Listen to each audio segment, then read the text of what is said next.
I came out of last school year, my 10th grade year, with a tremendous weight on my back. The loss of 2 of my grandparents and 2 family dogs, the divorce of my godparents, totaling my mother's car 8 hours after I got my license, and everything else that comes along with being a 16-year-old girl. So naturally, once summer came, I was relieved. All I had to do was eat, sleep, and party. I had an abundance of time to distract myself, and I did, as a teenager looking for distraction often does. I started getting more and more into drugs. I stayed up until the birds started chirping, only to come home later that morning and sleep the day away, repeating the following night. It wasn't until late August that I realized what I was doing to myself, how destructive I was being to myself. It wasn't until my 3 days alone in the woods as a part of an outdoor expedition trip, sitting still and listening to the sweet, sweet music of nature, that I found a way to lift that weight. I found solitude. And in that solitude, I found true silence. It's an abstract idea in this day and age, having nothing that directly connects you to someone or something that's thousands of miles away from you, or sitting next to you on the couch, for that matter. No telephone, no television, no tabloid, no noise. But why is it that we're so afraid to detach from our people and to disconnect from our things?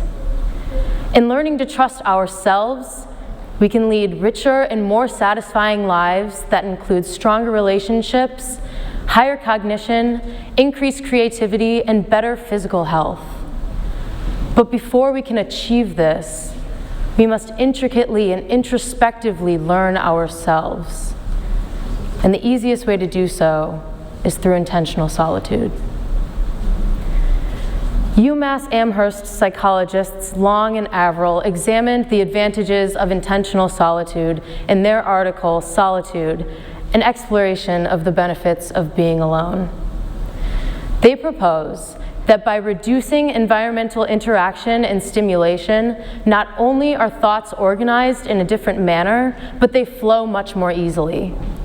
They conclude that there are 4 critical benefits to deliberately choosing to be alone: freedom, creativity, intimacy, and spirituality, offering the idea that a better relationship of self yields easier interaction in the outside world and dismantles opportunistic loneliness.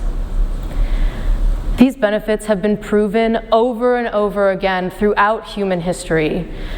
In all realms of the world, whether sacred or secular, from Buddha to Thoreau and Moses to Cheryl Strayed, great and creative thought leaders have sought solitude as a means of affirming their convictions and furthering their understanding of their personal power.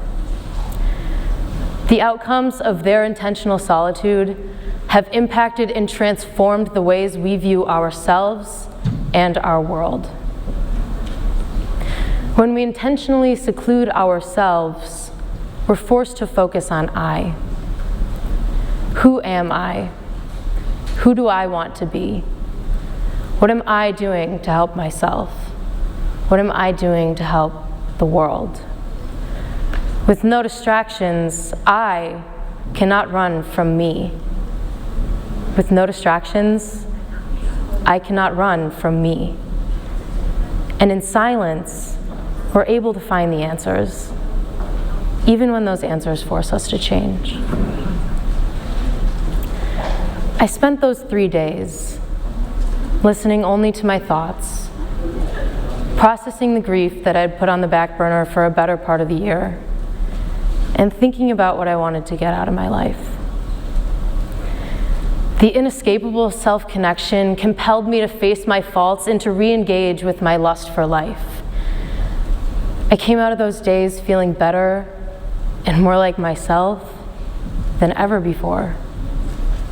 I found a new appreciation for who I am and who I can be. The weight of my burdens had dissipated. So I want you to think, when was the last time you were truly alone? No phone to notify you, no book or magazine to lose yourself in someone else's story, no music to drown out your thoughts. No one around but you, your mind, your body, your heart and soul. You, your mind, your body, your heart and soul. Intentional solitude. No distractions, only the promise of peace in a world of noise. It's in this peace that we find our purpose. And in this sense of purpose lies our true power to change the world. Thank you.